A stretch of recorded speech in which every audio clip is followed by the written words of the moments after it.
Hello everyone. अभी हम इस वीडियो के माध्यम से भारतीय संविधान के संवैधानिक विकास के बारे में पढ़ेंगे। इस वीडियो के माध्यम से 1773 की regulating act, act of settlement 1781, British India act 1784 से लेकर भारत शासन अधिनियम 1947 तक जितने भी एक्ट आए हैं उन सभी एक्टों के बारे में पढ़ेंगे। वस्तुतः भारत का संविधान 26 जनवरी 1950 को लागू हुआ था, लेकिन उससे पहले कई सारे अधिनियम बने थे। वो उस अधिनियम का भारतीय संविधान में महत्वपूर्ण योगदान है, जिसकी वजह से 1935 के भारत शासन अधिनियम को भारतीय संविधान का ब्लूप्रिंट भी कहा जाता है। 73 की रेगुलेटिंग एक्ट देखने से पहले कुछ महत्वपूर्ण घटनाक्रम को देख लेते हैं, जो काफ़ी परीक्षा उपयोगी है और 1773 के रेगुलेटिंग एक्ट समझने में भी काफ़ी मददगार साबित होगा। सबसे पहले ईस्ट इंडिया कंपनी की स्थापना 31 दिसंबर 1600 ईस्वी को हुआ था, और जब ईस्ट इंडिया कंपनी की स्थापना हुआ था उस समय ईस्ट इंडिया कंपनी के गवर्नर थॉमस स्मिथ थे और रानी एलिजाबेथ प्रथम के अधिकार पत्र प्रदान किया गया था। इस समय ब्रिटेन की महारानी रानी एलिजाबेथ द्वितीय है, जिनकी आयु 95 वर्ष है। वो 1952 से ब्रिटेन की महारानी बनी हुई है। देश पूर्वी देशों के साथ व्यापार करना था। सबसे पहले अंग्रेज भारत में व्यापार करने के उद्देश्य से ही आए थे और बाद में भारत पर शासन करने लगे,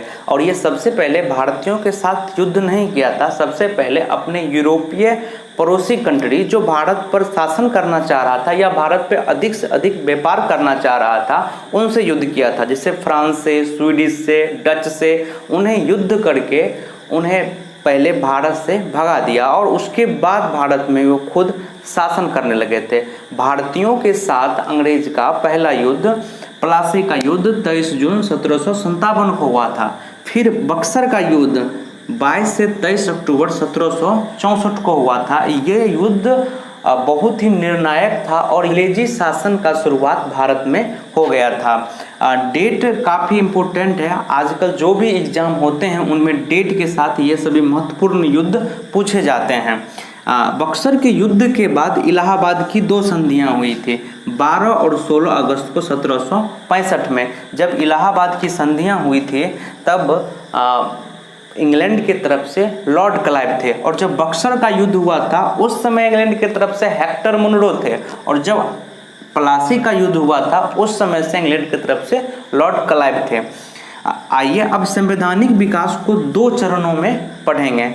पहला चरण होगा ईस्ट इंडिया कंपनी के अंतर्गत पारित अधिनियम, जो 1773 से 1858 तक रहा, और दूसरा क्राउन के अंतर्गत पारित अधिनियम जो 1858 से 1947 ईस्वी तक रहा था। ईस्ट इंडिया कंपनी के अंतर्गत पारित का अर्थ है ब्रिटेन की कंपनी का शासन। लेकिन 1858 के बाद से शासन का बागडोर ब्रिटेन के संसद के पास चला गया था, और 1858 से लेकर 1947 में जो भी नियम कानून बन रहे थे वो ब्रिटेन के संसद से ही बन के पारित होके भारत में लागू हो रहे थे। आइए अब सबसे पहले 1773 की रेगुलेटिंग एक्ट के बारे में जानते हैं, और ये बहुत ही इम्पोर्टेंट है और परीक्षा में इससे निश्चित रूप से क्वेश्चन पूछे जाते हैं। आइए पहला पॉइंट देखते हैं। ईस्ट इंडिया कंपनी पर ब्रिटिश संसद का नियंत्रण हो गया था। 1773 के रेगुलेटिंग एक्ट में ईस्ट इंडिया कंपनी पर ब्रिटिश संसद के नियंत्रण प्रारंभ हो गया था। मुंबई एवं मद्रास प्रेसिडेंसी को बंगाल प्रेसिडेंसी में अधीन कर लिया गया था। भारत में मुख्यतः 3 प्रेसिडेंसी था, बंगाल प्रेसिडेंसी, और एक था मद्रास प्रेसिडेंसी और एक था मुंबई प्रेसिडेंसी। तीनों प्रेसिडेंसी को बंगाल प्रेसिडेंसी के अंतर्गत कर लिया गया था।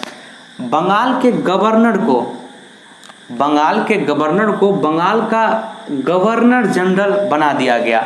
पद के नाम में चेंज हुआ था। बंगाल के गवर्नर को बंगाल का गवर्नर जनरल बना दिया था। इसीलिए भारत का पहला गवर्नर जनरल वारेन हेंगिस्ट बना था। भारत का पहला गवर्नर जनरल वारेन हेंगिस्ट 1772 से 1785 के बीच भारत का गवर्नर जनरल बना रहा था। इससे पहले बंगाल का प्रथम गवर्नर रॉबर्ट क्लाइव था। पूछेगा भारत का प्रथम गवर्नर तो रॉबर्ट क्लाइव, अब भारत का प्रथम गवर्नर जनरल तो वारेन हेंगिस्ट और रॉबर्ट क्लाइव 2 बार शासन किया था। एक बार 1757 से 60 के बीच रहा था, फिर इंग्लैंड चला गया था, और फिर 1765 से 67 के बीच रहा था। अगला पॉइंट है 4 सदस्यीय गवर्नर जनरल की परिषद की स्थापना। गवर्नर जनरल परिषद में 4 सदस्यीय परिषद की स्थापना की गई थी। अगला है केंद्रीकरण, यानी केंद्रीय प्रशासन की शुरुआत हो गई। सत्ता का केंद्रीयकरण होने लगा। सत्ता का केंद्रीयकरण का मतलब होता है सत्ता किसी एक के हाथ में आने लगा, किसी एक के हाथ में सत्ता का सारा भागदौड़ आने लगा, उसे सत्ता का केंद्रीकरण होने लगा था। यहाँ से स्पष्ट होता है इसे मुंबई और मद्रास प्रेसिडेंसी दोनों को बंगाल प्रेसिडेंसी के अधीन कर दिया गया। इसका मतलब सत्ता का एक जगह कर दिया गया, बंगाल ही सब कुछ। अब मुंबई प्रेसिडेंसी और मद्रास प्रेसिडेंसी को बंगाल प्रेसिडेंसी ही देखेगी। तो यही इसीलिए इसी अधिनियम में केंद्रीयकरण यानी सत्ता का एकीकरण किया गया था। ठीक है, आगे देखते हैं। बोर्ड ऑफ डायरेक्टर की शुरुआत सैन्य व राजस्व की जानकारी ब्रिटिश सरकार को देना अनिवार्य कर दिया गया। सैन्य संबंधी जो भी जानकारी थी, राजस्व संबंधी जो भी जानकारी थी, उन्हें ब्रिटेन संसद को देना अनिवार्य कर दिया गया था। आगे है कोलकाता में फोर्ट विलियम कॉलेज के पास सुप्रीम कोर्ट यानी उच्चतम न्यायालय की स्थापना की गई थी। सबसे पहले उच्चतम न्यायालय की स्थापना 1773 की रेगुलेटिंग एक्ट के तहत 1774 में कोलकाता में किया गया था, जिसके पहले मुख्य न्यायाधीश थे सर इलियास इम्पे थे। अगला है कंपनी के कर्मचारियों को निजी व्यापार करने और भारतीय लोगों को आहार तथा रिश्वत लेना प्रतिबंधित कर दिया गया था। इसी अधिनियम के तहत रिश्वत लेना भारतीयों से एवं उपहार लेना ये सभी प्रतिबंधित कर दिया गया था। अब आइए अब देखते हैं act of settlement 1781। Regulating act की कमियों को दूर करने के लिए बनाया गया था। कोलकाता के सरकार को बंगाल, बिहार एवं उड़ीसा के लिए विधि बनाने का अधिकार प्राप्त कर दिया। धीरे धीरे क्षेत्र में वृद्धि ही हो रहा है। फिर आगे आता है पिट्स इंडिया एक्ट 1784। पहली बार कंपनी के अधीन प्रदेश को ब्रिटिश अधिकृत भारतीय प्रदेश कहा जाने लगा। पहली बार ब्रिटिश अधिकृत भारतीय प्रदेश। इस एक्ट के द्वारा दोहरे प्रशासन की शुरुआत हुई थी। इस एक्ट के द्वारा दोहरे प्रशासन की शुरुआत हुई। पूछा जाता है किस एक्ट के द्वारा दोहरे प्रशासन की शुरुआत हुई, तो पिट्स इंडिया एक्ट 1784। दोहरे प्रशासन में पहला बना बोर्ड ऑफ कंट्रोलर, जो व्यापारिक मामले को देखता था, व्यापार में क्या हो रहा है। दूसरा बोर्ड ऑफ कंट्रोलर, जो राजनीतिक मामले को देखता था। ठीक है, अब आगे है 1793 के चार्टर एक्ट। इसमें नियंत्रण बोर्ड के सदस्यों एवं कर्मचारियों के लिए वेतन आदि भारतीय राजस्व से देने की व्यवस्था की गई थी। उनको जो रुपया दिया जाएगा वो भारतीय राजस्व से ही दिया जाएगा। अब आगे देखिए 1813 के चार्टर एक्ट। कंपनी के अधिकार पत्रों को 20 वर्षों के लिए बढ़ा दिया गया। ईसाई मिशनरी को ईसाई धर्म के प्रचार के लिए अनुमति दी गई कि भारत में आप ईसाई धर्म का प्रचार प्रसार कर सकते हैं।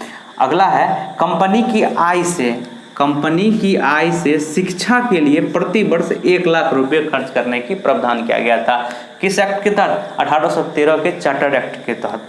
अगला है कंपनी से भारत के साथ व्यापार के एकाधिकार को छीन लिया गया, लेकिन चाय एवं चीन के व्यापार का एकाधिकार प्राप्त था। अगला है भारतीय व्यापार सभी ब्रिटिश व्यापारियों के लिए खोल दिया गया था। भारतीय जो व्यापार था वो सभी ब्रिटिश व्यापारियों के लिए खोल दिया था। आइए अब 1833 के चार्टर एक्ट के बारे में पढ़ते हैं। भारतीय प्रदेशों के प्रशासन अब ब्रिटिश सम्राट के नाम से किया जाने लगा। पहली बार ब्रिटिश सम्राट के नाम से किया जाने लगा था। बंगाल के गवर्नर जनरल को भारत का गवर्नर जनरल बना दिया गया। पहले बंगाल का गवर्नर जनरल होता था, अब संपूर्ण भारत का गवर्नर जनरल बना दिया गया। भारत का प्रथम governor general Lord William Bentinck था, जिसका 1828 से 1835 के बीच शासन अवधि था। इससे पहले क्या था? बंगाल का प्रथम गवर्नर लॉर्ड क्लाइव, बंगाल का प्रथम गवर्नर जनरल वारेन हेंगिस्ट और भारत का प्रथम governor general Lord William Bentinck. प्रथम विधि आयोग का गठन किया गया, जिसके अध्यक्ष लॉर्ड मैकाले को बनाया गया। दास प्रथा विधि विरुद्ध घोषित हुआ। दास प्रथा को अघोषित घोषित किया गया था 1833 के ही एक्ट के तहत। 1843 में लॉर्ड एलन बरो के द्वारा पूर्ण उन्मूलन किया गया, दास प्रथा को खत्म कर दिया गया था 1843 में। 1843 ईस्वी से ही भारत में रविवार की छुट्टी भी प्रारंभ हुई थी। कंपनी के सभी पद पर नियुक्ति के लिए भेदभाव को समाप्त कर दिया गया था। गवर्नर जनरल संपूर्ण देश में एक बजट तैयार करेगा, संपूर्ण देश के लिए एक बजट तैयार करेगा गवर्नर जनरल। इसी अधिनियम से ये प्रावधान किया गया था। जब बंगाल के गवर्नर जनरल को संपूर्ण भारत का गवर्नर जनरल बना दिया गया तो बजट भी पूरे भारत में एक ही तैयार करेगा। चाय और चीन के साथ व्यापार का एकाधिकार समाप्त कर दिया गया था। ठीक है, अब अगला है 1853 के चार्टर्ड एक्ट। इसमें एक ही चीज़ महत्वपूर्ण है, यह है खुली प्रतियोगिता के आधार पर नियुक्ति। जो सरकारी पद थे उन्हें खुली प्रतियोगिता के आधार पर नियुक्ति का प्रावधान किया गया। ये पहली बार किस एक्ट के तहत? 1853 एक्ट के तहत किया गया था। संसदीय शासन प्रणाली की शुरुआत की गई। संसदीय शासन प्रणाली की शुरुआत इसी एक्ट के तहत किया गया था। इस समय जब खुली प्रतियोगिता की जब शुरुआत की गई थी उस समय भारत का गवर्नर जनरल लॉर्ड डलहौजी था। यह कई बार एग्जाम में पूछा जा चुका है। आइए अब देखते हैं 1858 के भारत शासन अधिनियम। यह बहुत ही महत्वपूर्ण है क्योंकि इस अधिनियम से पहले भारत में 1857 की क्रांति हुई थी, जिसकी वजह से यह बहुत इम्पोर्टेंट है। भारत का शासन ब्रिटिश ताज के हाथों में चला गया।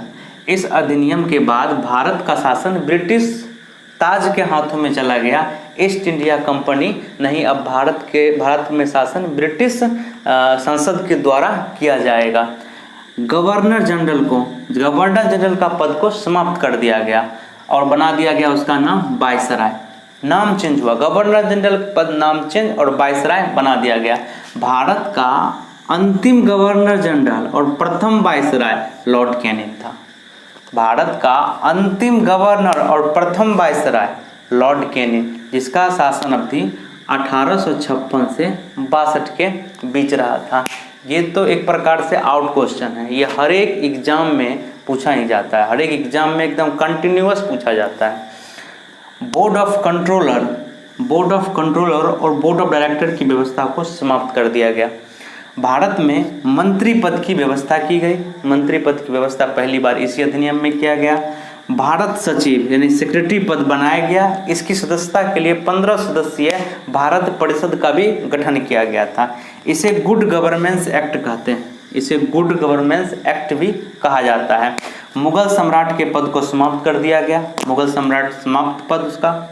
अंतिम मुगल सम्राट बहादुर शाह जफर द्वितीय था, जिसका शासनकाल 1837 से 1857 के बीच रहा था। तो मुगल वंश का अंत हो गया। मुगल वंश 1526 से लेकर 1857 के बीच रहा, लगभग 333 वर्षों के बीच तक रहा था। इस वीडियो में इतना ही।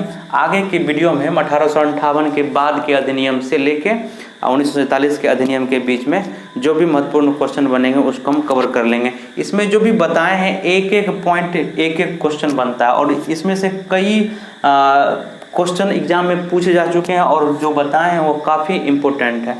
ठीक है, यदि आपको वीडियो अच्छा लगता होगा तो ज़रूर वीडियो को शेयर कीजिएगा, कमेंट भी कीजिएगा। जहाँ कोई प्रॉब्लम हो कमेंट में ज़रूर बताइएगा। कुछ अच्छा नहीं लगता वो भी ज़रूर कमेंट में बताइएगा।